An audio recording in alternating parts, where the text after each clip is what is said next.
नमस्कार दोस्तों, आप सभी का मेरे चैनल पे स्वागत है। आज हम सुनेंगे सोमवार व्रत कथा।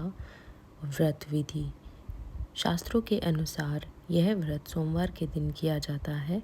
इस दिन भगवान शिव और देवी पार्वती जी की अर्चना पूजा करने का विधान है।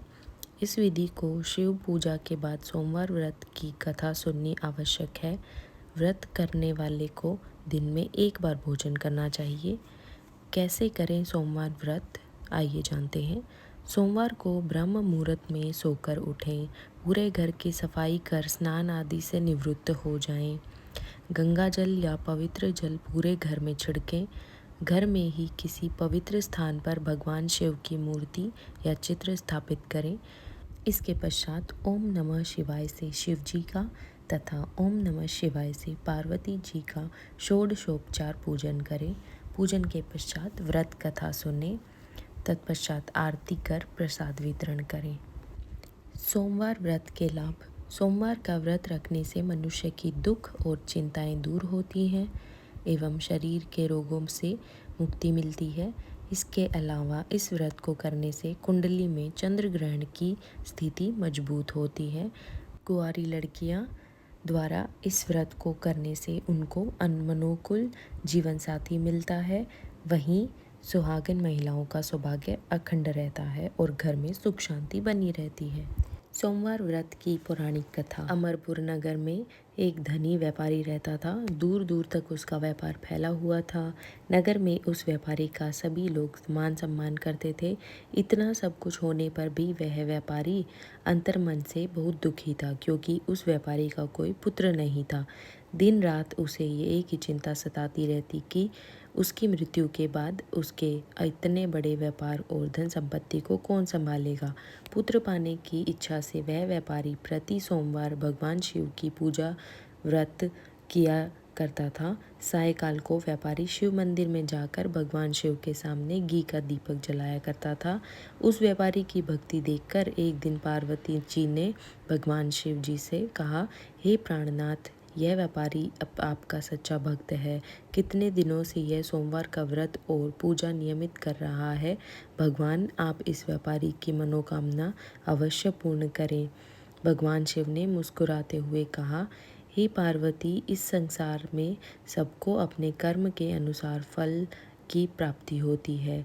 प्राणी जैसा कर्म करते हैं उन्हें वैसा ही फल प्राप्त होता है। इसके बावजूद पार्वती जी नहीं मानी।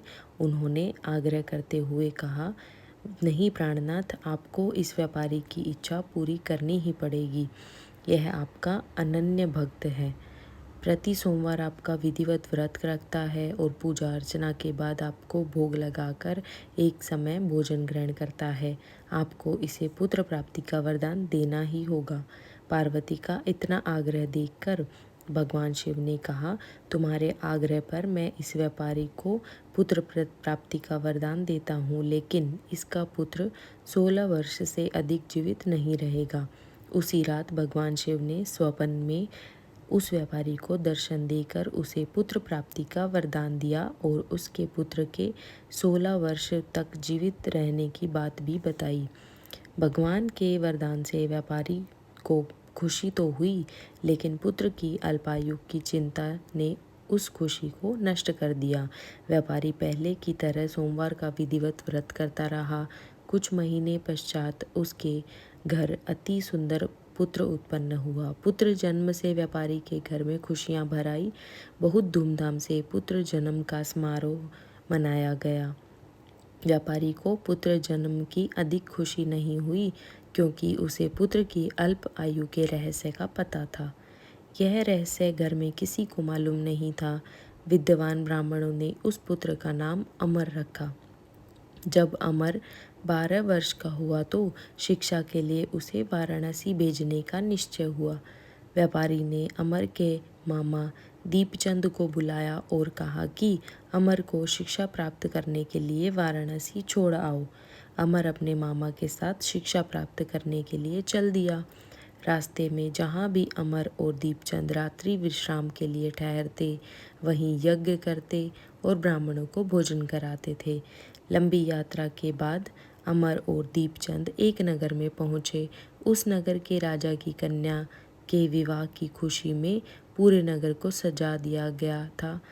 निश्चित समय पर बारात आ गई, लेकिन वर का पिता अपने बेटे के एक आंख के काने होने के कारण बहुत चिंतित था।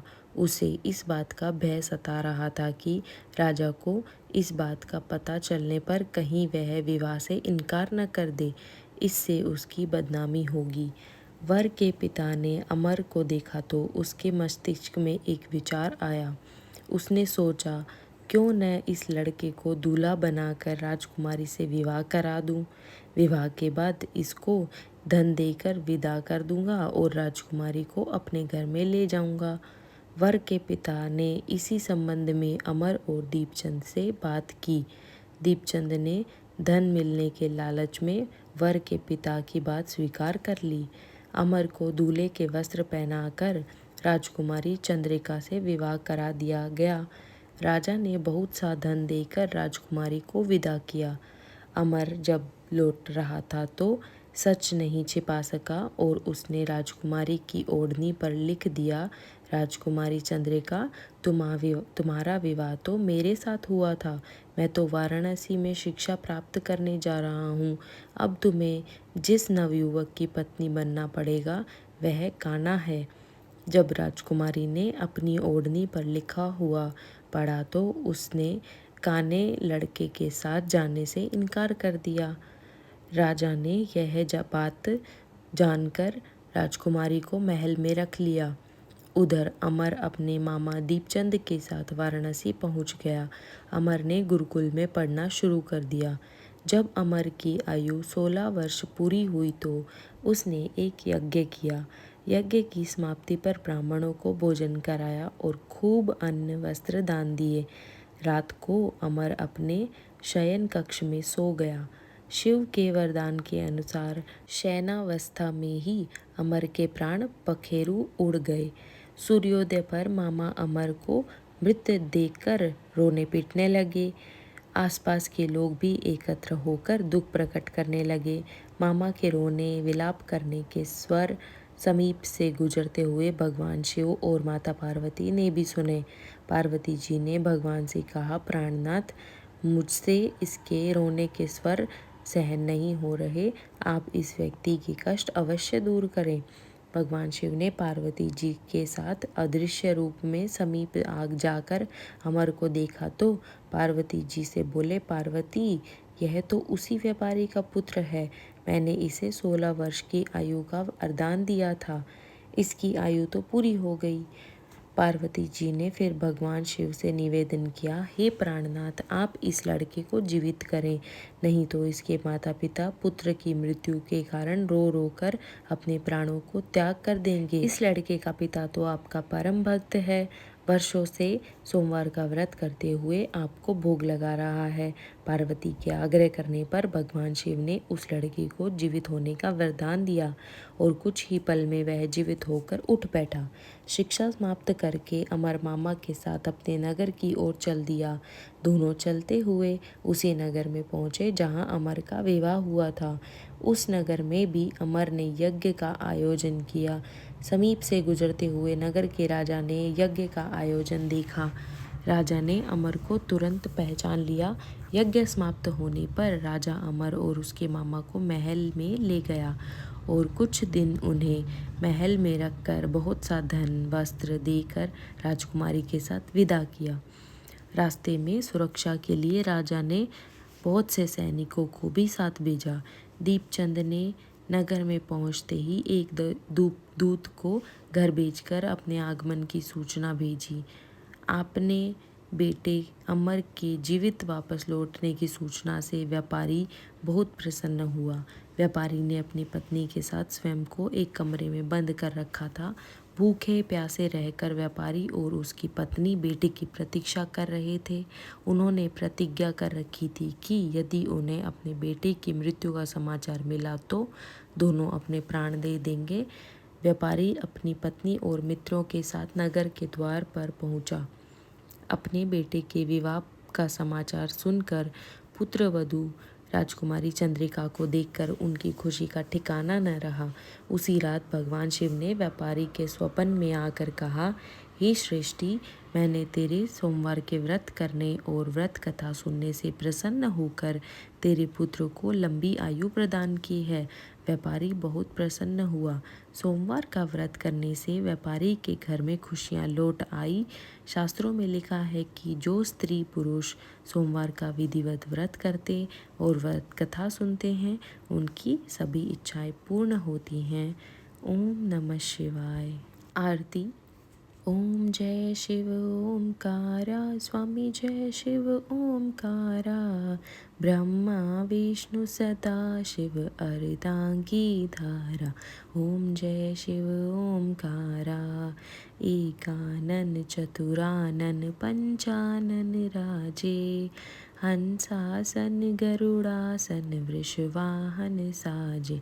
ओम जय शिव ओमकारा, दो भुज चार चतुर्भुज दस भुज अति सोहे, त्रिगुण रूप निरखता त्रिभुवन जन मोहि। ओम जय शिव ओमकारा, अक्षमाला वनमाला रुंडमाला धारी, चंदन मृग मद सोहे भोले शशिधारी। ओम जय शिव ओमकारा, श्वेतांबर पीतांबर बाघांबर अंगे, सनकादिक गरुड़ादिक भूतादिक असंगे। ओम जय शिव ओमकारा, कर के मध्य कमंडलु चक्र त्रिशूल धरता, जग करता जग भरता जग संहार करता। ओम जय शिव ओमकारा, ब्रह्मा विष्णु सदा शिव जानत अविवेका, प्रणवाक्षर मध्य ये तीनों एका। ओम जय शिव ओमकारा, काशी में विश्वनाथ विराजत नंदी ब्रह्मचारी, नित उठी भोग लगावत महिमा अति भारी। ओम जय शिव ओमकारा, त्रिगुण शिव जी की आरती जो कोई नर गावे, कहत शिवानंद स्वामी मन वांछित पावे। ओम जय शिव ओमकारा, स्वामी जय शिव ओमकारा। ओम नमः शिवाय। बोलिए भोले बाबा की जय।